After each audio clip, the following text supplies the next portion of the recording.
A few of the things I've noticed in the past working with engineers is that they like to know why. So when we model something and we get particular results, they want to know what caused those results.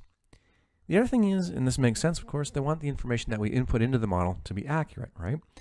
So that the outcomes are believable. And then I also noticed that engineers tend to be the ones in the household that manage the household finances. So we have to take a plan, and we're dealing with a lot of complexities, but we have to make the results pretty simple and easy to understand and follow, but also has to want to encourage participation by their spouse. So how do I do that? Well, I use modern financial planning technology.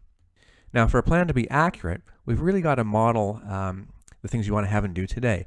And those things usually revolve around your household, your lifestyle, your family, and your career.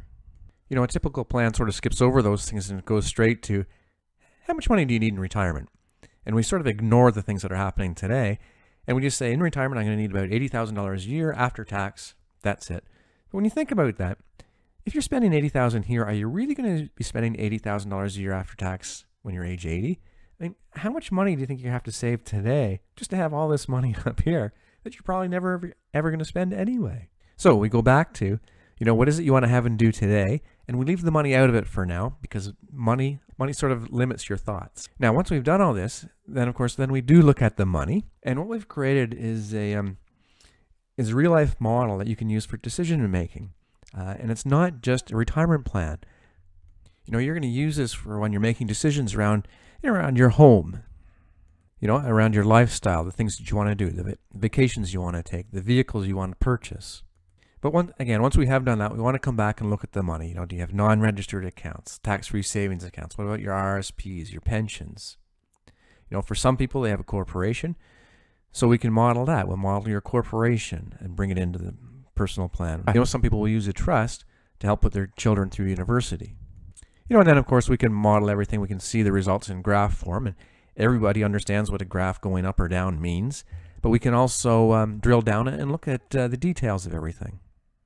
For example, here are the average tax rates and the marginal tax rates. And if you want, we can come and look at taxes. If we want more details, we can produce sort of the tax return. We have the jacket here. And of course, we can look at any year for accuracy. And we get the full tax return. Now, for some people, this is too much, and they just want to start with the basic plan, which is fine, and we just build that over time.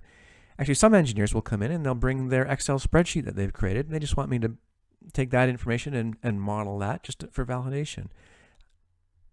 It's whatever approach you'd like to take is fine.